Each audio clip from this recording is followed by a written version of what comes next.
बिस्मिल्लाहिर्रहमानिर्रहीम। इंसान अगर मुशाहिदा करे तो वो कभी भी कुदरत के ख़िलाफ़, फ़ितरत के ख़िलाफ़ नहीं चल सकता, और फ़ितरत के मुवाफ़िक चलने में ही इंसान के लिए कामयाबी और इंसान के लिए खुशी है।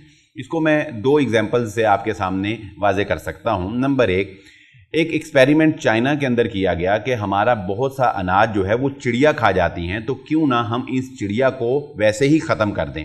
चुनांचे इसके ऊपर मुकम्मल तहकीक की गई और एक ख़ास इलाके का इंतखाब करके उस इलाके से तमाम चिड़िया जो थी उनको मार दिया गया और ख़त्म कर दिया गया।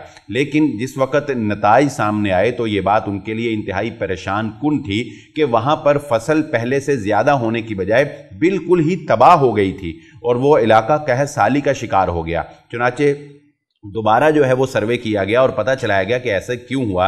तो फिर ये पता चला कि चिड़िया जो है वो फसल के ऐसे कीड़ों को खाती थी जो फसल को तबाह करते थे, और जब उन्होंने चिड़िया को मार दिया तो वो कीड़े खाने वाला कोई नहीं बचा, लिहाजा उन कीड़ों ने फसल को तबाह कर दिया।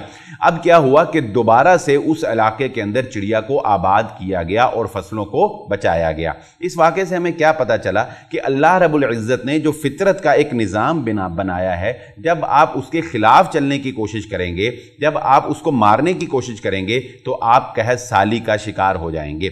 इसी को हम एक दूसरी मिसाल से यूँ समझ सकते हैं कि देखिए, अल्लाह रब्बुल इज़्ज़त ने फितरी तौर पर हमें, या बाज़ लोग जो होते हैं वो राइट हैंड होते हैं और बाज़ लोग जो हैं वो लेफ़्ट हैंड से जो है वो कोई भी काम करते हैं या लेफ़्ट हैंड से लिखते हैं। अब अगर आप एक एक्सपेरिमेंट करें, अपने सामने एक कागज़ रखें और एक पेंसिल पकड़ें, तो आप अगर दाएं हाथ से लिखेंगे, सिर्फ आप अपना नाम लिखें, तो आपका नाम कितना खूबसूरत लिखा जाएगा और आपको अपना नाम देखकर खुशी होगी। यही काम अगर आप बाएं हाथ से करें, लेफ़्ट हैंड से करें, तो आप बताएं क्या आप अपना नाम लिख सकेंगे?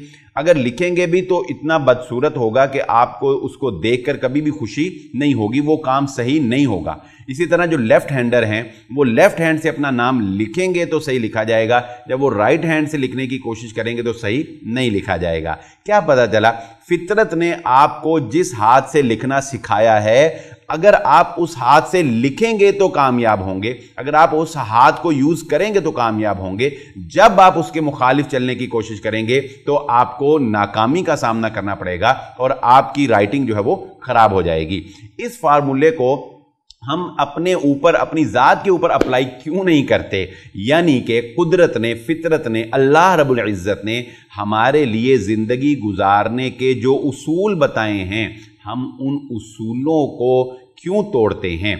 जिस तरह फितरत ने हमें दाएं हाथ से लिखना सिखाया, इसी तरह फितरत ने हमें यह बताया कि ए इंसान, तेरे लिए ज़िना, तेरे लिए शराब नोशी, तेरे लिए कत्ल व गारत, तेरे लिए बेपर्दगी, ये ज़हर कातिल हैं। ये तुम्हारे मुआशरे को तबाह कर देंगे और तुम्हें अल्लाह रब्बुल इज़्ज़त से दूर कर देंगे। तो हम क्यों फितरत के ख़िलाफ़ चलने की कोशिश करते हैं? जब हमारे अल्लाह ने एक मर्द के लिए दाढ़ी को रखना, हमारे नबी सल्लल्लाहु अलैहि वसल्लम ने दाढ़ी को रखना सुन्नत करार दे दिया, जब मर्द को यह तलकीन कर दी गई कि वो अपनी शलवार टखनों से ऊपर रखेगा, जब औरत को यह बता दिया गया कि तुम पर्दा करोगी तो तुम्हारी इज्जत महफूज होगी, जब सूद को अल्लाह रब्बुल इज़्ज़त ने हराम करार दे दिया, तो समझ लीजिए जब हम अल्लाह रब्बुल इज़्ज़त की हराम करदा चीज़ों से बचेंगे तो हम फितरत को फॉलो कर रहे होंगे। जब हम फितरत को फॉलो करेंगे तो हम कामयाब होंगे, हम कहत साली से बच जाएंगे। अगर हम फितरत के मुखालिफ चलेंगे तो हम कहत साली का शिकार हो जाएंगे।